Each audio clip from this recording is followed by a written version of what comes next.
नमस्कार दोस्तों, मैं रुद्र। आज आप लोग का बहुत इंपॉर्टेंट टॉपिक। आज हम बात करेंगे फंडामेंटल राइट्स की।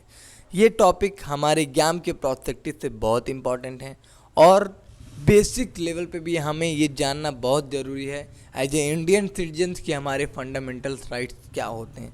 तो वीडियो को लास्ट तक देखिएगा, स्किप मत कीजिएगा और अगर वीडियो अच्छी लगे तो लाइक शेयर सब्सक्राइब करना बिल्कुल भी मत भूलिएगा। और अब देखते हैं फंडामेंटल राइट्स। तो सबसे पहला जो क्वेश्चन पूछता है वो ये है कि फंडामेंटल राइट्स हमारे कॉन्स्टिट्यूशन के कौन से पार्ट्स में दिए हैं और कौन से आर्टिकल्स में। तो ये पार्ट 3 और आर्टिकल 12 to 35 में गिवन हैं। दूसरी चीज़ आपको ध्यान रखना है कि जो हमारे फंडामेंटल राइट हैं वो पार्ट 3 में दिए हुए हैं। इसका मतलब ये है कि पार्ट 3 में तो एक क्वेश्चन दिए हुए हैं, तो एक क्वेश्चन ये भी पूछता है कि हमारे कॉन्स्टिट्यूशन का कौन सा पार्ट मैग्ना कार्टा कहलाता है।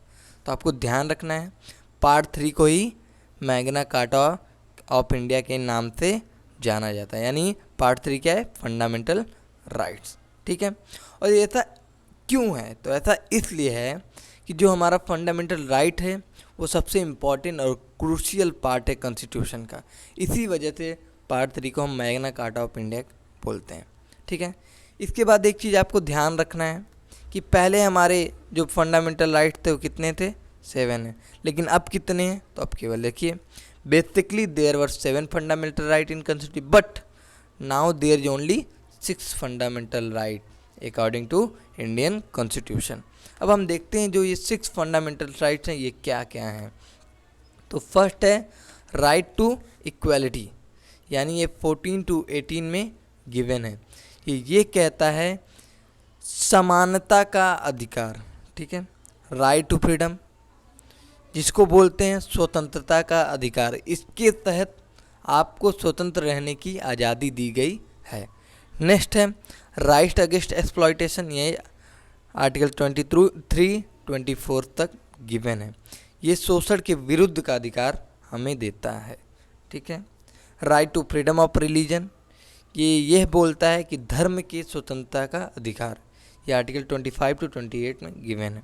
नेक्स्ट है right to culture and educational right, शिक्षा और संस्कृति का अधिकार 29 to 30 में गिवन है।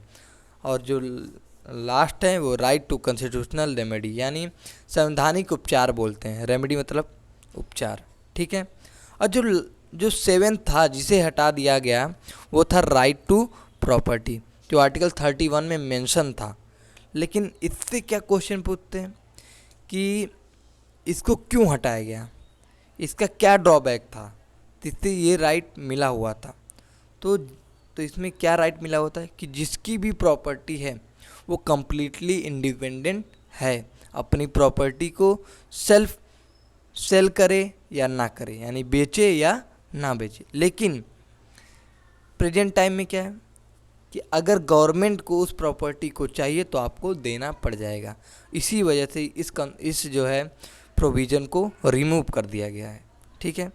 एक क्वेश्चन ये पूछता है कि किस ईयर में रिमूव किया गया है? तो 1978 में। किस अमेंडमेंट के थ्रू? तो 44th अमेंडमेंट के थ्रू। हाँ, अब अमेंडमेंट से एक क्वेश्चन और आया है कि किस अमेंडमेंट को जो है मिनी कॉन्स्टिट्यूशन बोला जाता है। तो यानी 42nd, ये 44th है ना, ये नहीं, 42nd अमेंडमेंट को। ठीक है। अब हम देखते हैं कि आर्टिकल 12 और आर्टिकल 13 क्या कहता है।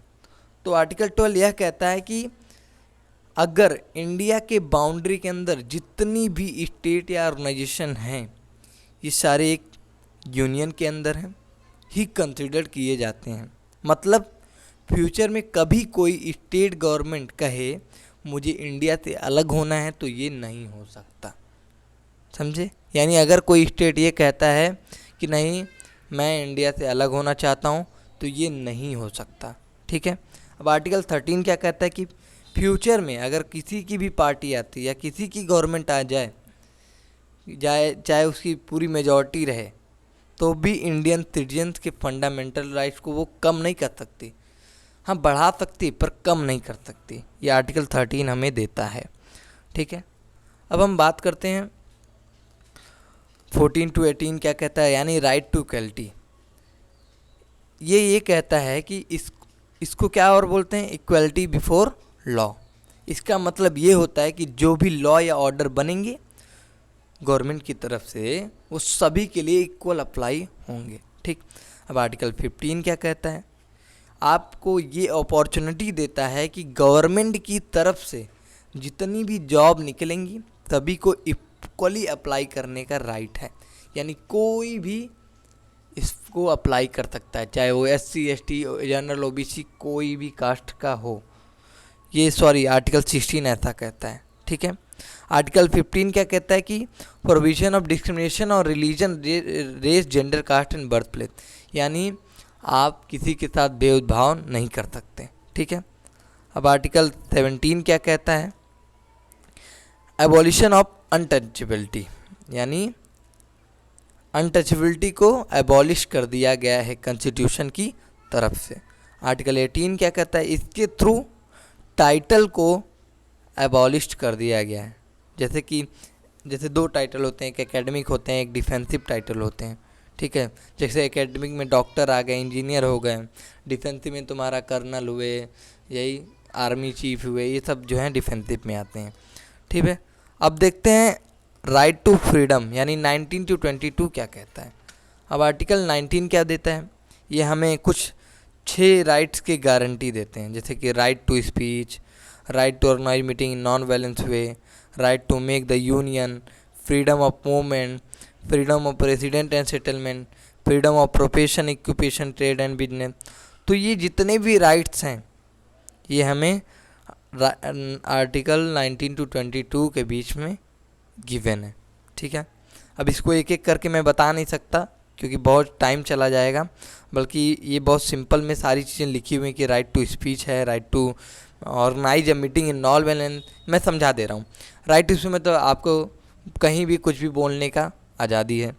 ऑर्गेनाइज मीटिंग, कहीं भी आप मीटिंग ऑर्गेनाइज कर सकते हैं लेकिन नॉन वायलेंस वे में, यानी आप वायलेंस नहीं कर सकते। Right to make the union, आप यूनियन बनाइए, जैसे कि आप चाह रहे हैं कि मैं जो है कॉलेज में हूँ तो मैं एक यूनियन बना के वहाँ से चुनाव लड़ूँ, आप बिल्कुल कर सकते हो।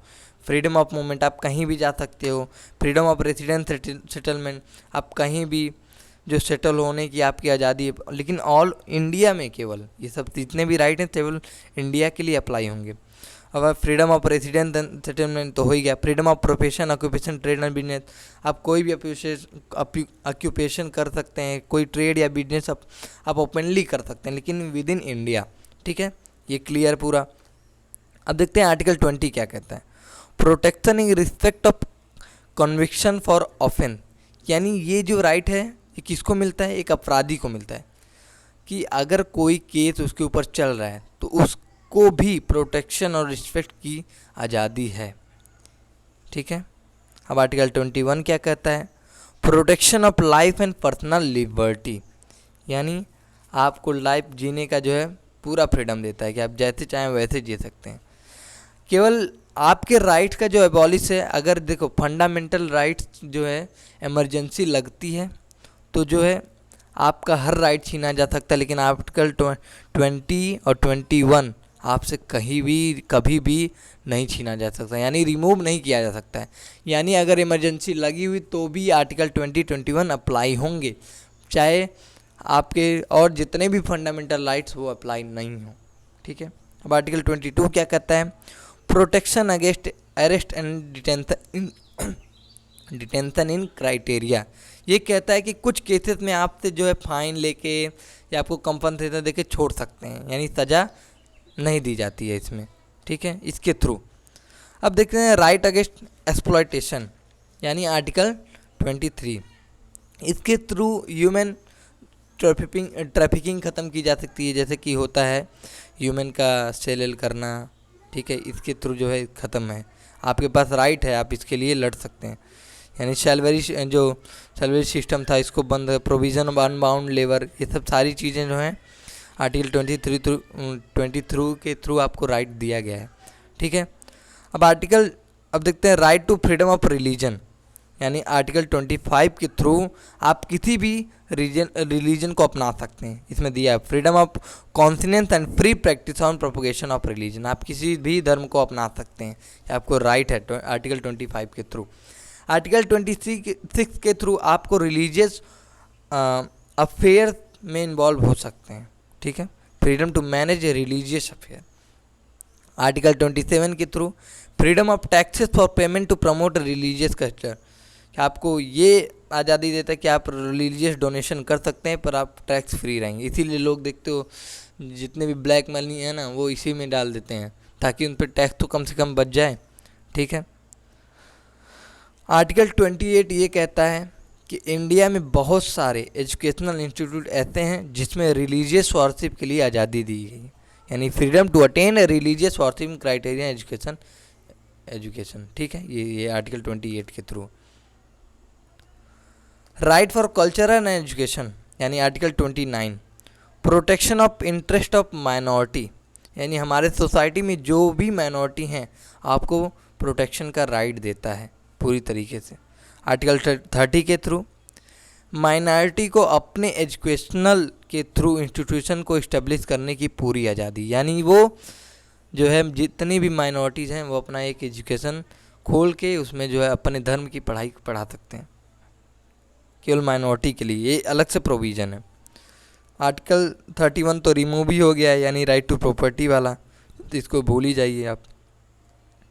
आर्टिकल 32 क्या है? राइट टू कॉन्स्टिट्यूशनल रेमेडी, यानी आर्टिकल 32 के थ्रू आपको कोई भी फंडामेंटल राइट का अगर आपके वायलेशन होता है तो आप डायरेक्ट सुप्रीम कोर्ट में पिटीशन डाल सकते हैं। यानी अगर आपको लग रहा है कि आपका जो फंडामेंटल राइट हो आपसे छीना जा रहा है तो आप सीधे डिस्ट्रिक्ट कोर्ट, हाई कोर्ट, सीधे आप सुप्रीम कोर्ट जा सकते हैं।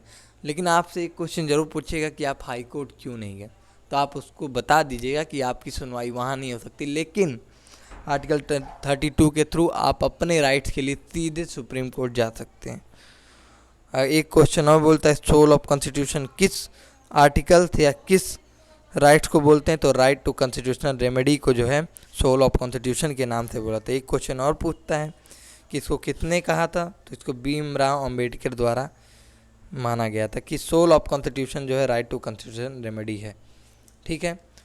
धन्यवाद दोस्तों। ये वीडियो अगर आपको बहुत अच्छी लगे तो वीडियो को लाइक से सब्सक्राइब करना बिल्कुल भी ना भूलें, और जितना भी हो इस वीडियो को शेयर कीजिए और लोगों को बताइए कि आपके जो है कॉन्स्टिट्यूशनल राइट इतने हैं, आप अपने राइट के लिए बिल्कुल आगे बढ़िए और कहीं भी किसी के सामने मत झुकिए। अपने राइट के लिए आप सीधे सुप्रीम कोर्ट जा सकते हैं। तो धन्यवाद दोस्तों, इस वीडियो को खूब लाइक शेयर सब्सक्राइब कीजिए।